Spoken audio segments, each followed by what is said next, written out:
प्रकाश भाई आओ ना, आप आओ, आप आओ।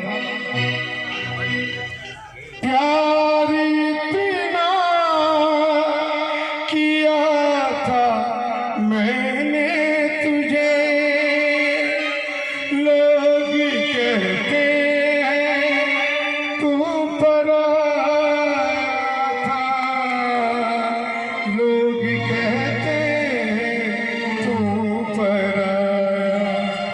ऐ मेरे यार लौट कर आजा रे, बिन तेरे जिंदगी अधूरी है।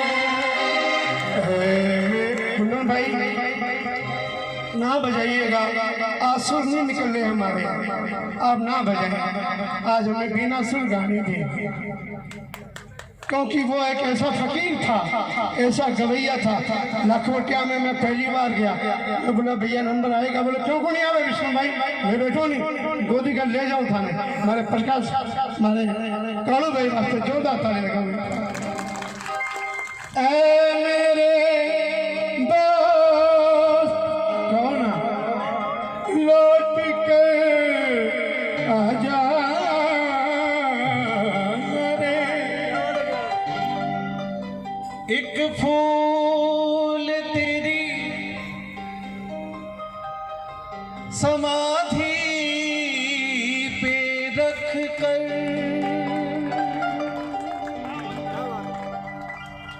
पूजूंगा तुझको जिंदगी, मालिक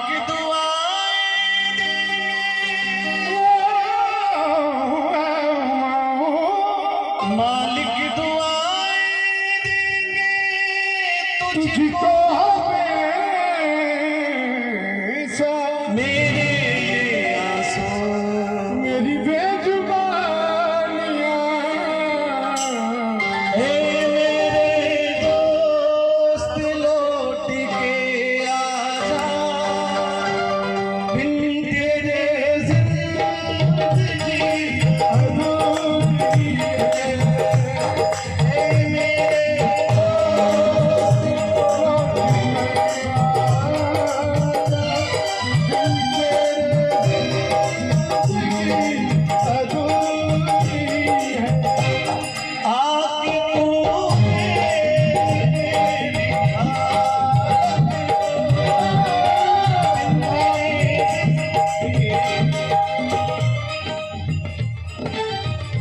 बोल दो एक को थोड़ा सा।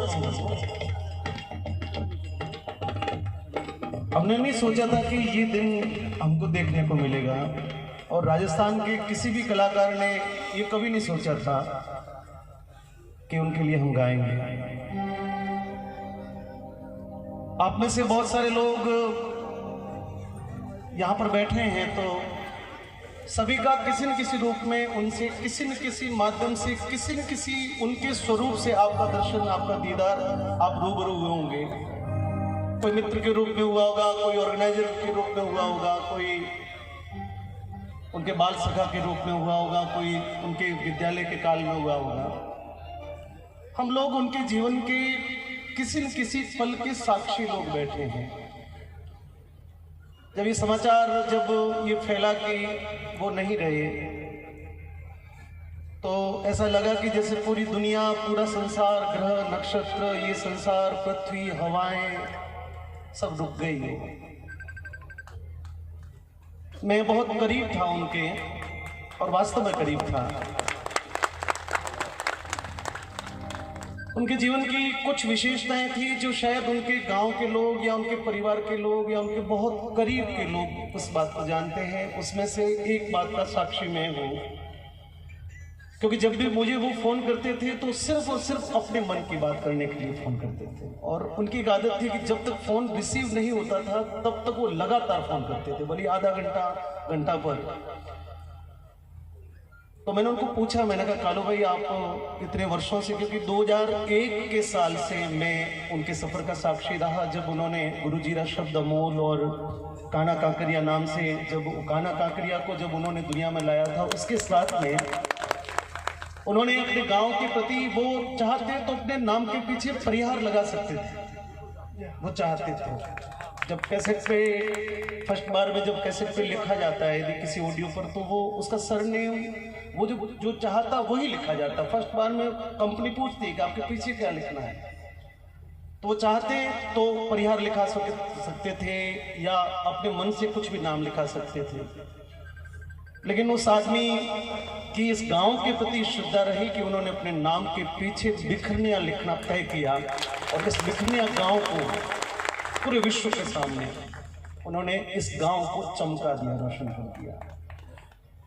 उसके बाद में उनकी दूसरी जो विशेषता थी कि उन्होंने अपने शुरुआती दौर में जो कुछ कमाया वो सब अपने परिवार के लिए, अपनी बहनों की शादियां की, अपने बहनों की शादियां की, उनके बाद में अपने भाइयों को सेटल किया। और इस पूरे कार्यकाल में उनके जीवन के लगभग 15 वर्ष बीत गए। उन्होंने जो कमाया, जो मिला उन्होंने, और 2-3 कार्यक्रम का साक्षी रहा, क्योंकि उनकी बहन का जब विवाह था तो मैं उस कार्यक्रम में था। यहाँ हमारे साहब के यहाँ पर, ठाकुर साहब के यहाँ पे उसका कार्यक्रम रखा गया।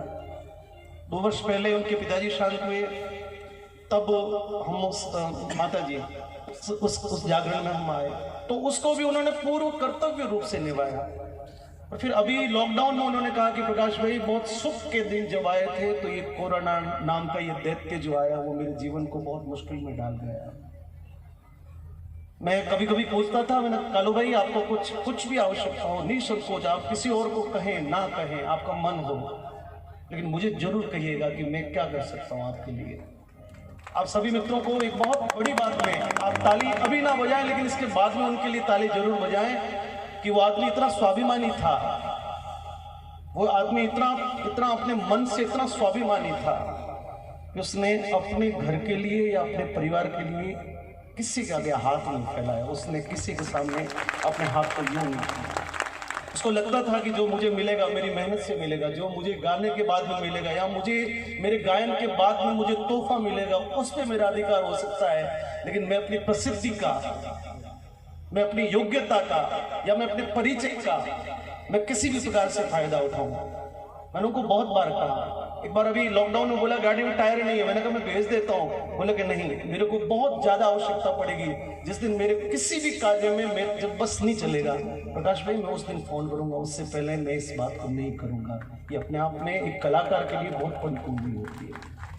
आप सभी लोग आए हो और वो ऊपर बैठा बैठा हम सभी को बहुत आराम से फकीर के जैसे वो हंसता हंसता हम सबको देख रहा है। ये मेरा विश्वास है, क्योंकि वो मौज में चला गया, वो मौज में चला गया और वो जीते जी मौज में था, वो जीते जी फकीर के रूप में था। किसी भी प्रकार के दर्द को उसने व्यक्त नहीं होने दिया, किसी भी पीड़ा को उसने लोगों के बीच में नहीं आने दिया। खुद के घर में, खुद के शरीर में किसी भी प्रकार की तकलीफ है, लेकिन उसने उस तकलीफ को लोगों के बीच में नहीं आने दिया। वो जीते जी फकीर था और आज जहां पर भी है वहां से भी बहुत आराम से हंसते हुए हम सब लोगों को देख रहा है। उनका आशीर्वाद हम सभी पर बना रहे। और आप सभी लोगों ने इस परिवार के लिए जो श्रद्धा दिखाई है, उस श्रद्धा को सिर्फ आज नहीं, 2 दिन नहीं, महीने भर नहीं, मैं मानता हूं कि उसके लिए यदि सच्ची श्रद्धा हो तो ये बालक जब तक अपने पैरों पे खड़े नहीं हो जाएं तब तक बार बार संभालें, इनको फोन करें, इनकी कोई भी सुख दुख की बात करें, क्योंकि हमारा ये दायित्व बनेगा जब तक ये बच्चे अपने पैर पर खड़े होकर कुछ नाम नहीं कर ले, कुछ काम नहीं कर ले, तब तक हम सभी लोग इस यज्ञ में अपनी आहुति देंगे। ये मेरा विश्वास है। घोषणाएं किसी प्रकार की करने की आवश्यकता नहीं है, बस अपनी अपनी श्रद्धा के अनुसार जो चले वो आपका कालू भाई के प्रति, उनके प्रति आपकी सबकी निष्ठा होगी। बस ये 2 लाइन मैं इनके साथ में गा लेता हूँ। मेरी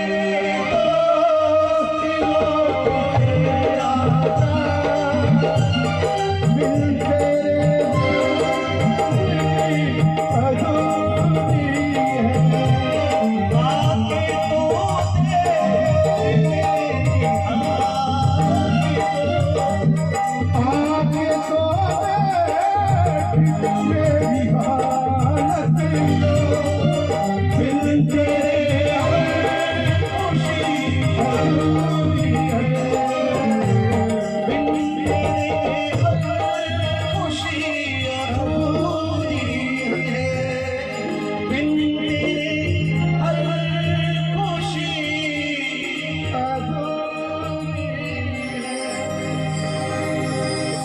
दलपत सिंह जी यहाँ बैठे हैं लाखोटिया के कार्यक्रम में। आप सभी लोगों को एक छोटी सी बात करके अपनी बात को मैं तो समाप्त करूंगा कि बहुत वर्षों तक लाखोटिया महादेव का जो राज्य स्तरीय राष्ट्रीय स्तरीय मेला होता है उसकी जो बिगनिंग है, उसकी जो शुरुआत है वो काड़ू भाई करते थे।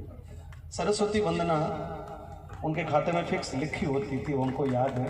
ताली बजाओ एक बार।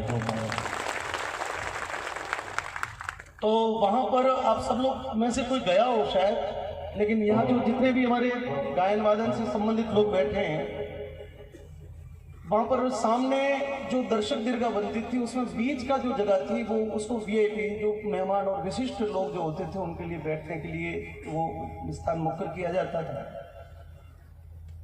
तो जो भी राजनीति से जुड़े हुए या जो भामाशाह लोग हैं या जो समाज में अपनी प्रतिष्ठा रखते हैं उन लोगों के लिए बैठने के लिए संयोग से ये दलपत जी हमको, मनचला जी को, विष्णु भाई को, इनको भी आग्रह करते थे। आशा जी बैठे हैं, गजेंद्र जी हैं, तो जो भी वहाँ पर वरिष्ठ जो दिलीप भाई है, मैं सबके नाम लूँगा तो लंबा हो जाएगा, आप अन्यथा नहीं लें, पर जो भी वरिष्ठ तत्वों को इनको लगता था कि उस दर्शक दीर्घा में वीआईपी जगह पर उनको बिठाएं। तो वो भाई भी आते और वो अपनी मौज में आते थे, अकेले नहीं आते कभी। वो 5-10 लोग अपनी गाड़ी में मस्ती वाले लेके आते। तो हम बहुत आग्रह करते थे कि कड़वे हमारे साथ ना था, लेकिन वो हमेशा अपनी मौज में अपने आए हुए साथ में लोगों के साथ में अलग ही अपनी मस्ती में बैठते थे। ये भी अपने आप में अपने लोगों के प्रति उनकी श्रद्धा थी। और अभी जब यहाँ पर दलपत सिंह जी आए और हम लोग बैठे थे तो मैं सच कह रहा हूँ कि मेरा भी थोड़ा सा मानसिक अभी ये कोरोना के कारण से ठीक नहीं है।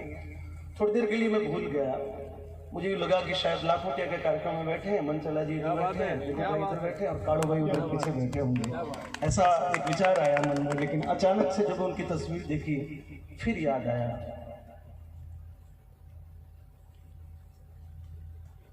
कि वो कहीं नहीं, वो हमारे बीच में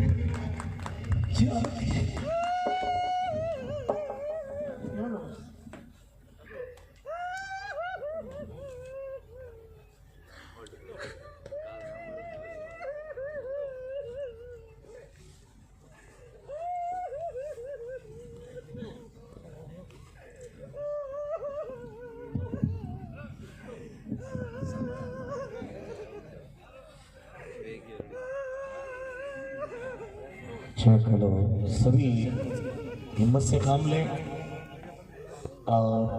हम सब भजन गायक शैली से हैं, हम मंच पर भजन गाते हैं, दुनिया को कुछ ना कुछ बातें सिखाते हैं, तो कुछ हम लोग भी ग्रहण करते ही हैं। लेकिन आदमी का मन हमेशा बहुत कमज़ोर होता है और किसी का धैर्य जवाब दे जाता है। लेकिन हम जैसे आप भी होंगे, अभी तक भी विश्वास नहीं होगा कि काड़ू भाई आज हमारे बीच में नहीं है। मुझे नहीं लगता कि काड़ू भाई आज हमारे बीच में नहीं है, लेकिन मैं आप लोगों से निवेदन करता हूँ कि एक बार काड़ू भाई के लिए जोरदार तालियां बजा करो, साथ में कसम से श्रद्धांजलि दें।